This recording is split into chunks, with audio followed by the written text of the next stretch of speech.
Hi, welcome to another video on this YouTube channel.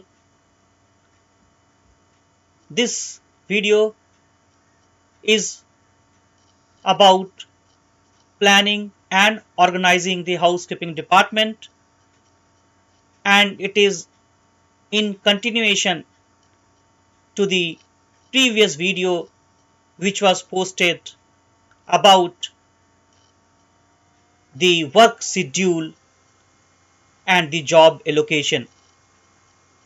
Today in this video we will discuss about the standard operating procedures in the hotel and about the job procedure in the hotel.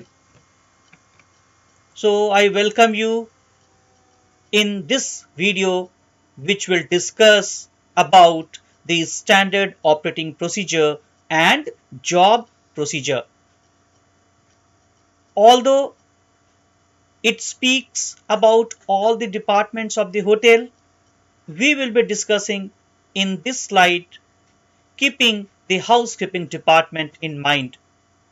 So straight away let us understand the standard operating procedure and why is it required. As per Judith Martin, freedom without rules does not work, and communities do not work unless they are regulated by etiquettes, and hence we need standard operating procedures in hotels so that the freedom is there, but at the same time it is regulated by the etiquettes. Now let us understand what is this standard operating procedure which is in which is known as SOP in short. And SOP is a procedure specific to your operation that describes the activities necessary to complete tasks in accordance with industry regulations, provincial laws, or even just your own standards for running your department or business. Now, this provincial law is one important component. Reason being, we have to follow the laws in the locality or the area or the municipality or the town or city wherever our hotel or organization is situated. Say, for example, you speak about India. So, in India, you have labor law. You have to follow the labor laws and you have to keep all those points in mind whenever you are preparing a standard operating procedure. Now, this standard operating procedure is actually any document that is a how to falls into the category of the procedure. That means whichever document says how to do this, it can be termed as standard operating procedure. Let us go to the next slide, and the definition about the standard operating procedure continues. The standard operating procedure are written step by step instructions that describe how to perform a routine activity.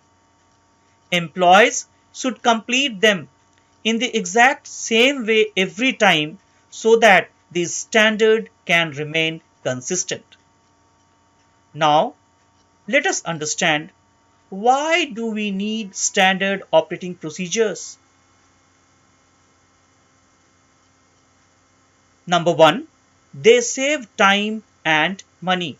So if a proper standard operating procedure is prepared, it will save the time and the money for the department, for whichever department it is made. When the same task is completed in many different ways, it will always take longer time or the standards will be different.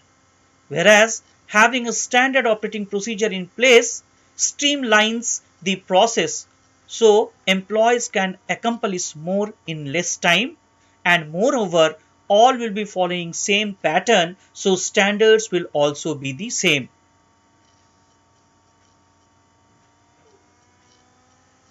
Next point, number 2, standard operating procedure provides consistency. Having a standard operating procedure in place ensures that regardless of who is working, business processes are being completed the correct way. Third point of standard operating procedure is that it improves communication. So if you have standard operating procedure in place, it will improve the communication, especially between the housekeeper and the employees or the manager and the employees. Standard operating procedures make your employees' job easier because no longer they have to guess as what or how they should be performing their jobs, and they don't have to try to rack their brains to remember what you told them when they were first hired. So if it is in place, many times some of the new employees can carry these manuals with them, which is in written format, so that if they have any doubt they can refer that. So sometimes standard operating procedure is also handed over to the employees in written format so that they can refer it if required. Now the fourth point is standard operating procedure allow you to hold your employees accountable. How can you evaluate your employee if you don't have a written standard in place? As a housekeeper, as a manager, you cannot do it. Without standard operating procedure, employees' evaluation become a matter of personal opinion, which is hardly fair to your employee.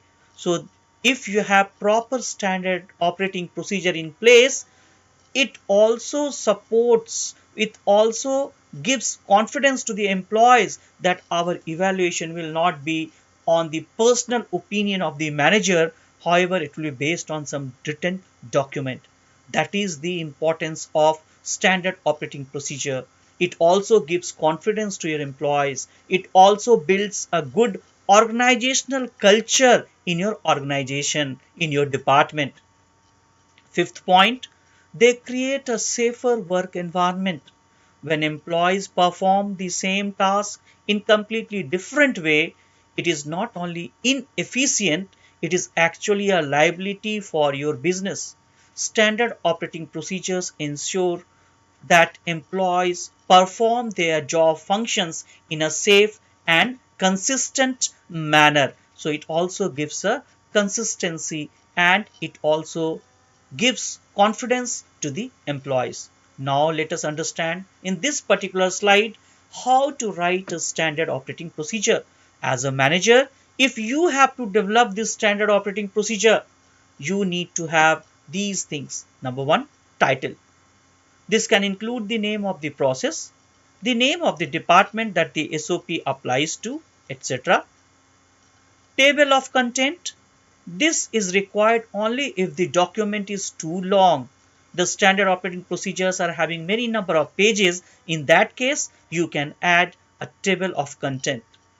Requirements. You also need to mention what are the items required to perform that particular task. For example, if it is a cleaning task, then you have to write in standard operating procedures what are the cleaning equipments required, what are the cleaning agents required, what are the linens required, etc. etc.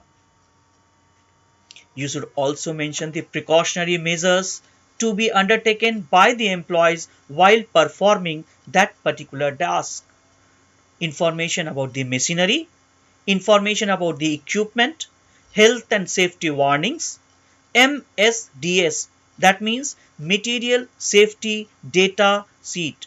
If you have cleaning agents as one of the requirement in your standard operating procedure, then you must mention about the material safety data sheet, which indicates how the cleaning agent should be used so that it is not affecting the employees in any ways, and it speaks about the safety measures as well. So you need to mention all these things whenever you are writing a standard operating procedure. Here this is an example about cleaning.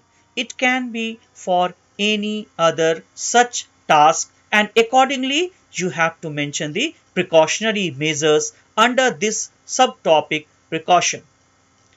The procedure or the method, so you have to write the process document, or you have to map it, or you can also put it in the flow chart of the work, etc. In general, the standard operating procedure can be written in points, step by step. What is to be done first, then what is to be done next, then what is to be done next. So in this way, it continues.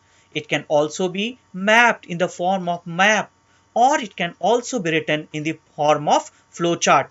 So I'm confident all of you would have seen these standard operating procedure documents, which is written in points, in steps. So step by step points. I am confident all of you would have seen it during your industrial training, or all of you must have come across this particular document. You would have seen it. So what I am going to do here is we will try to discuss how to devise, how to design the procedure in the flow chart format, or how it looks. So let us discuss how this flow chart will look, how this standard operating procedures flow chart looks. Here, this flow chart which is going to come reflect in this slide will discuss about room entry process. For example, if you have to service a guest room, you have to enter the guest room. And let me assume you are working in the housekeeping department. So, how it should look? It should look something like this. Here, for entering the room, number one, identify the room. Identify the room which you have to enter. Next, second step, check the status of the room in the house room attendant status slip, or in the occupancy chart, occupancy list that you have to check the status. Now status can be D&D, status can be a occupied room, or status can be a vacant room. Now let us understand, if the status says it is D&D room, D&D room, so if it is do not disturb room, what you should do? Proceed to the next room without disturbing the guest. But you have to mention, you have to reflect it in that occupancy slip that the room is reflecting do not disturb card or light or the tag. So you have to mention that in the occupancy chart. Let us see the second case. If the room is an occupied room, what is to be done? If it is an occupied room, knock the door thrice with the knuckle and announce the department. Say for example it is housekeeping department. Then you can announce housekeeping, something like this.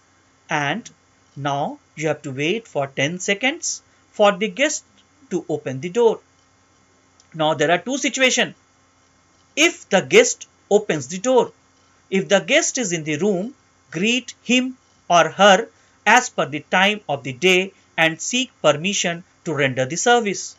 The second case, if the guest is not in the room, in that case, what you do? Open the door with the section master key, announce the department, and slowly enter the room. So this is to be done if the room is an occupied room. That is second condition.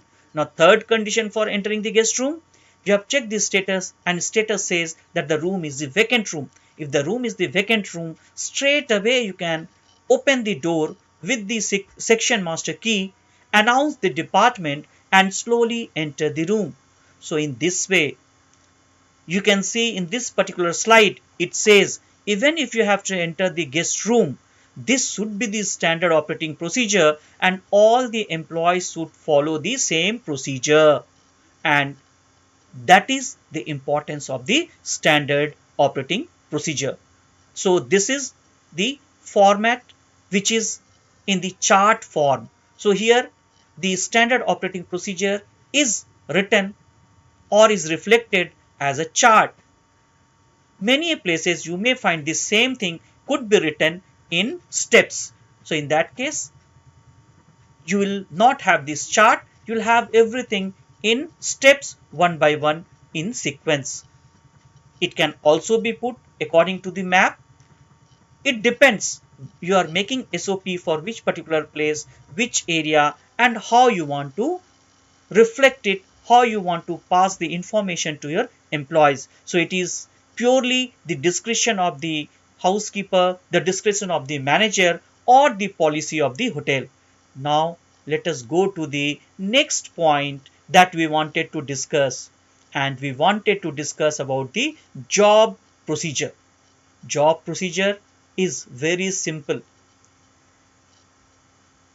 A job procedure is a written specific step-by-step description of how to complete a job safely and efficiently from start to finish. It is almost in the same pattern of the standard operating procedure, but some places they also develop this particular format known as job procedure. So if you have a job procedure, there is there's minute difference in the format. First thing is you have to give introduction. Then you have to develop a safe job procedure. You have to have the job written in the breakdown format. You have to break the job and write. Then we have to identify the potential hazards, if any. We have to also determine the preventive measures, and then we have to write few things in conclusion. So what we will do, we will try to understand this job procedure through one simple format which is having three different steps. So there are three different steps which we will try to see with the continuity. So let us go to the example of job procedure. Now job procedure should have a task number for whichever task you have prepared.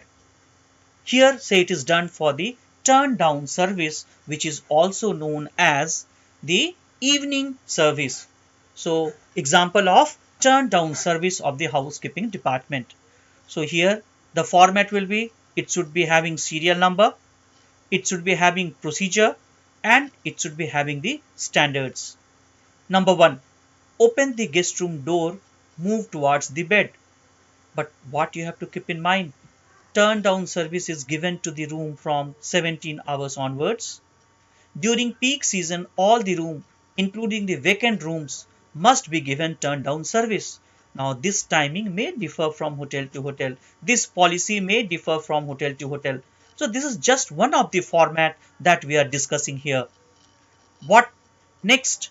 The second point is remove any guest items from the bed neatly and set aside on the sofa. But what is the standard? Ensure that no guest belongings or items fall down. Now, here the third point, remove the bedspread from the bed along with headpiece and place it in the TV armor or drawer. Or you may have some other type of procedure that you would like to follow in your hotel. So managers or the housekeepers are free to adopt that. But whatever you are having, whatever you want to follow, please mention it here. Here, what is the precaution? The bedspread must be folded in a neat manner so that it is convenient for the morning shift. Next, the fourth point, untuck the head fold of the bed towards the side table. In case of the twin room, the bed closer to the bathroom is turned down. Fifth point, turn down the bed by giving a 30-degree angle to the head fold from the center of the bed and tucking the remaining seats. And under standard, the bed must be free from wrinkle and creases. The overlook of bed must be tight and smooth. The sixth point, place the pillows resting against the bed. In this hotel, pillow size is large, so you have to mention if anything is specific. The pillow must not be held between the teeth or with the chin due to hygienic purpose. So you have to maintain these, and these are the standards, and this is the format of the job procedure. However, we'll continue with the same point with the same format, which is in two more slides. So to complete this format of job procedure, we'll see the second slide. And the second slide of the format continues. We discussed till serial number 6 in previous slide. Here in this slide, we'll discuss about serial number 7, 8, 9, 10, 11, and 12.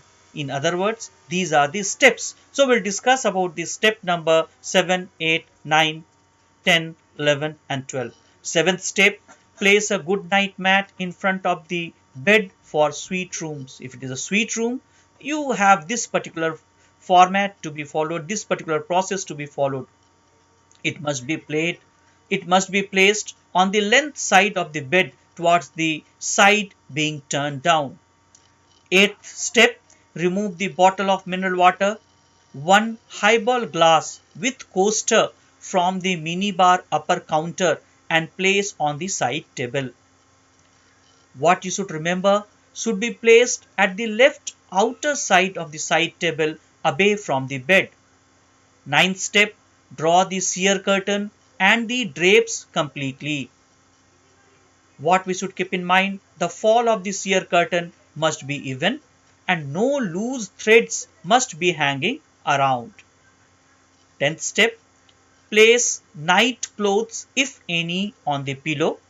The clothes must be neatly folded and folded edge must be on the outside facing towards the TV cabinet. Now this can be something else. If you have something else on that side, you can mention that. 11th step, in the bathroom, place the bath mat in front of the water closet board. The logo, let us assume the logo on the bath mat must be in line with center of the water closet. Now this is the standard of the hotel, so you have to mention that. 12th step, check the replenishments in the room and bathroom if any. In case of an occupied room, bathroom amenities are not replenished till half empty. The linen, in case used, should be replaced. So now we'll see the third and the last slide of the format of job procedure. This particular slide continues and speaks about 13th, 14th and 15th step of the job procedure. So 13th step says tidy up the room. Standard is dust the room with damp cotton cloth. Optional, that means if required. 14th point is visually scan the room before leaving. So you must inspect it. And the standard is the room should look done up and fresh. And spray R5. R5 is a room freshener which is from a particular brand. You can use any other room freshener, or you will mention about the room freshener that is being used in your hotel. Here this R5 reflects actually room freshener. 15th and the last point is, and the last step is, leave the room and close the door. Ensure that the room is locked properly. Now here you can see two more boxes here. One is about knowledge and other is about attitude.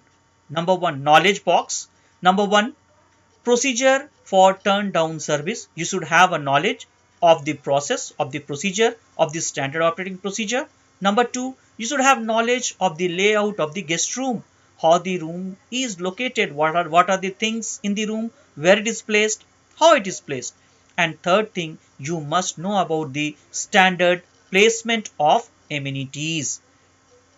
So actually speaking, Job procedure is the advanced version of job procedure is advanced version of standard operating procedure. Attitude. What remember, you should remember and you should try to follow these things and keep in mind these things. Number one, seeking perfection. You must be perfect in the job that you are doing. Genuine concern for the guest need. You have to understand what is the need of the guest. And third thing is eye for detail. So it is very important as the employee who is serving the guest room to have eye for detail. So with this, we completed discussing the job procedure as well. Hope there would have been some learning today. So we discussed in this video about the standard operating procedure, which in short is known as SOP, and we also discussed about the job procedure. Wish you all safe, happy, and comfortable stay, and hope to meet with other video very soon. Thank you. Bye bye. Wish you happy learning.